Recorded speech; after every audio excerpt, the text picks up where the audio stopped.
Since 1990, there have been 6 instances of a team trading up for the first overall pick. The last time it happened was in 2016 when the Rams traded up to select Jared Goff with the top pick. In that deal, the Rams sent the Titans 2 first-round picks, 2 second-round picks, and 2 third-rounders. An idea maybe of the price, what you got to give up to get number 1. It's a whole lot as we get Adam Schefter back in here. Adam, what's the latest that you're hearing when it comes to the Bears potentially trading that number 1 overall pick? Laura, they've made no secret of the fact that they are open for business. They are listening to offers. They've already been approached by multiple teams interested in exploring the possibility of trading up to the number 1 spot in the draft. Now, the Bears have a number of draft needs, a number of holes to fill. They are without the first pick in the second round, having traded that pick to the Pittsburgh Steelers for Chase Claypool earlier in the season before the trade deadline. And so the Bears would like to replenish some of that draft stock,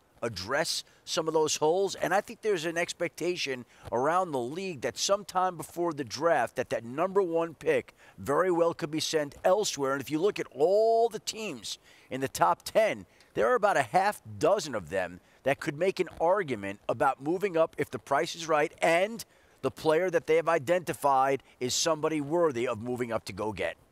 Oh, it's why I cannot wait for April 27th. The first day of that draft is going to be unbelievable. Thanks to Adam. More from him coming your way. That's Matt Miller. We got Mina Kimes, Ryan Clark, Dan Orlovsky. I'm Laura Rutledge here with you. We just actually saw the Bears brass in their box here in the stadium right now watching the D linemen work out.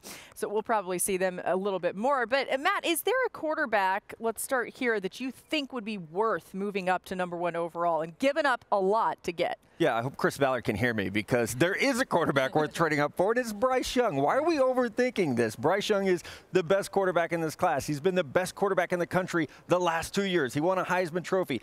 On a bad Alabama team last year, he was the best quarterback in the country, guys. So I don't know why they're overthinking this. I don't know why Chris Ballard thinks if you like a guy at 4, you wouldn't go to 1 to get him to make sure that he's actually there at 4. If he were 6'3", he would be Joe Burrow. I don't know how else to simplify it for people who haven't watched him play yet.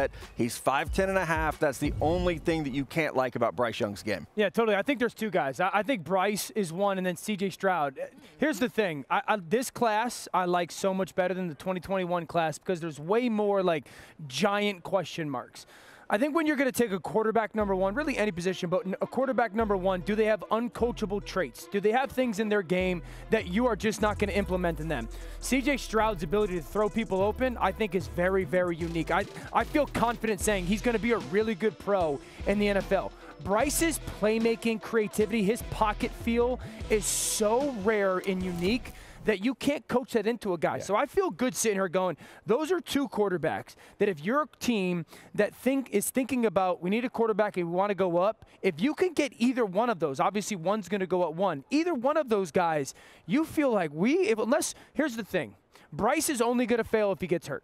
He's not going to fail because he's not good enough. That's real talk. How rare can you say that about taking a quarterback at 1? He will only not make it if he gets hurt.